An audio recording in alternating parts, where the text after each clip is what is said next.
Why did it take 3 years to record this album?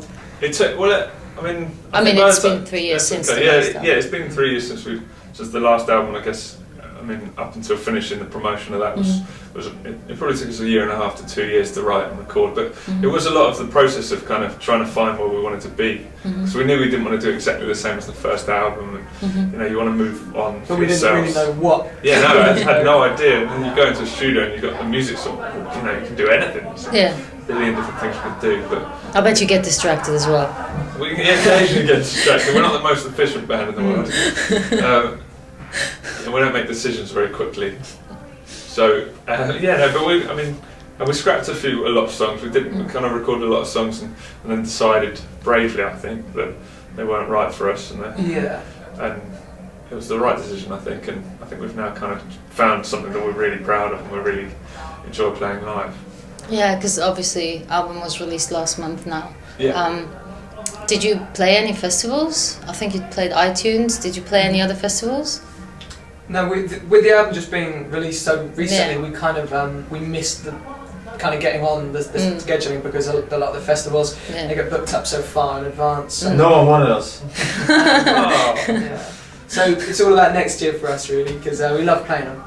Yeah. Did you go as a punter to any? Or did you not have time because you were so busy promoting? Fuck that. If we ain't playing, we ain't going.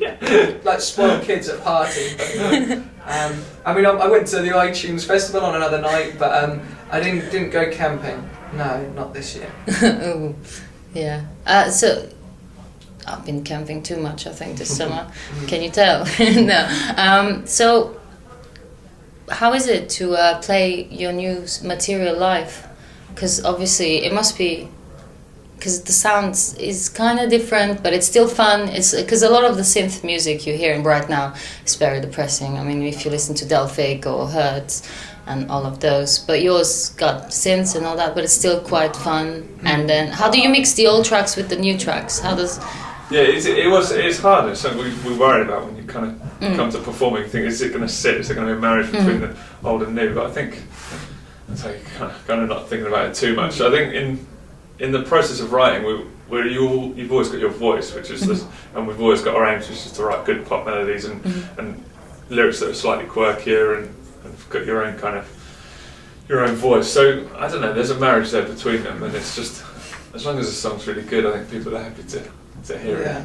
I think as well, but by having the same instrumentation on stage, moving from one song to another between albums. You're more prepared for it because you're hearing the same sort of guitar, the same guitar rig and the same sounds are coming through, and the same sort of drum kit sound, live drum kit sound largely, so there are sort of through lines, there are kind of threads, I guess, so it's not too much of a shock. Then again, there might be some songs that don't work so well, and we have to find out. So if you're one of those audiences that get a bum deal, I'm sorry. Please come again. It's a work in progress. We'll make it better. Yeah. I saw you at the album chart show a few weeks ago. Oh, cool! Yeah, that was a good show. How many gigs have you played? Did you start touring yet and promoting the album, or have you just been doing bits and pieces so far? Yeah, it really feels that we're in kind of promo land at the moment. Yeah, it's an odd one because I think with the first album, you know, as a young band, you tour up and down the country in a splitter van, and everyone gets to see you, and you do maybe 4 or 5 tours for that first album. But now we're sort of just kind of getting the word out there, and so we're all gearing up to hopefully play a bigger tour coming up. Are you going to be playing Europe as well?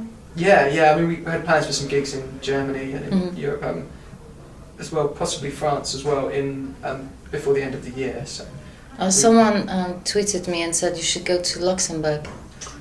We did that. We went to Luxembourg once before. Had our own gig there in Luxembourg. It was great. You know, we kind of wanted to go there once because we'd played just passing through, and it was a great gig. Yeah. You know, there was a really good crowd, and we really enjoyed it. So we made a point of coming back. Really, so hopefully we'll get to again. You should. It's obviously a great place. Beautiful place. So what's the plan for the rest of the year now? Or do you have dates fixed or? Yeah. I mean, the rest of the year is we only work 2 weeks in advance in the diary, see what happens tomorrow. And that's kind of the way it kind I of can fills tell. out gradually. Yeah. No planning for us. We have so no don't- idea what we're I doing have no the idea. rest of the year. Oh, we're going to Tokyo in 2 weeks' Yeah. time. Yeah, Great. great. Yeah. It's a nice way to live if you're not, There's quite a A few hypochondriac. bits. Yeah. A few bits Any- in there that are still TBC, so you Yeah. just don't to know. be cancelled. Anything you're particularly looking forward to do? Yeah, but they're still TBC. So I feel like I can't really say Yeah, it. you You want to know, curse anything. yeah, but I mean, really, with this single for us, I think Mhm. it's Unlikely Hero is.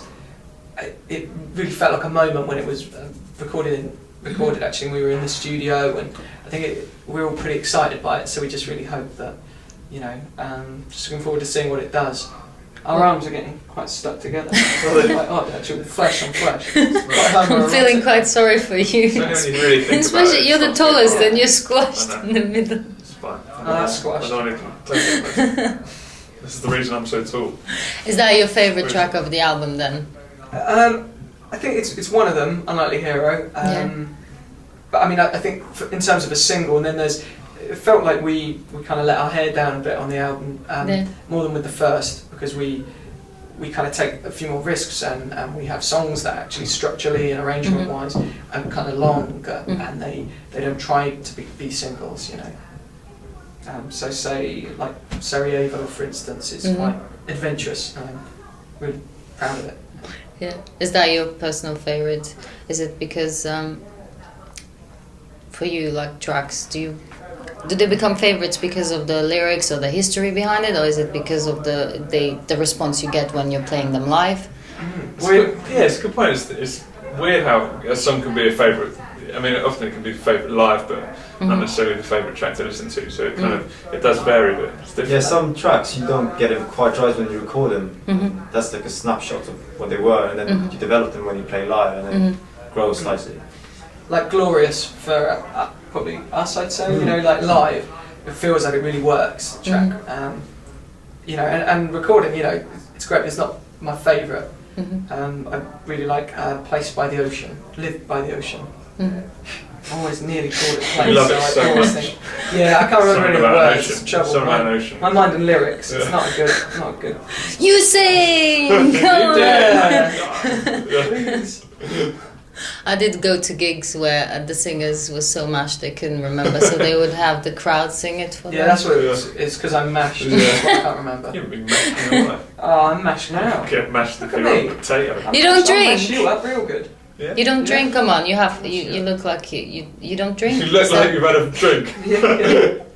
No, but I'm just saying it's so shocking when you're in the UK and someone tells you they don't drink. No, we will have the odd drink occasionally, but I I wouldn't mean, say we're not into the whole bullshit rock and roll cliche thing, I suppose, because we do kind of. I don't know. I've got lots of friends who do the kind of sex drugs bit, and they're really good at it. A lot better than I would be. I'm just not naturally that good at it. So the music side of it kind of suits us. Plus, you got I don't think we can carry it off playing live mashed. Yeah. Falls to pieces. We're just like barely holding the songs together, just as sober as a judge. So Yeah. throw a drink in there, and that's going all over the show. Yeah.